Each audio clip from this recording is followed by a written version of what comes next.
திருச்செந்தூர் கோயிலிலே வேளாடணும் சண்முகா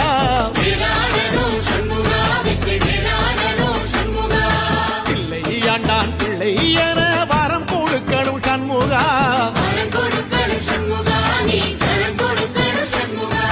கண்ணுபடும்படி சண்முகா இந்த காலம் முழுவதும் சண்முகா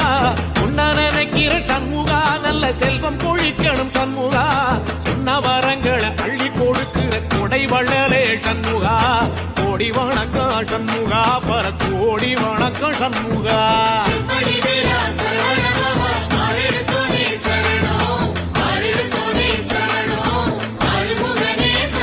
ஐயா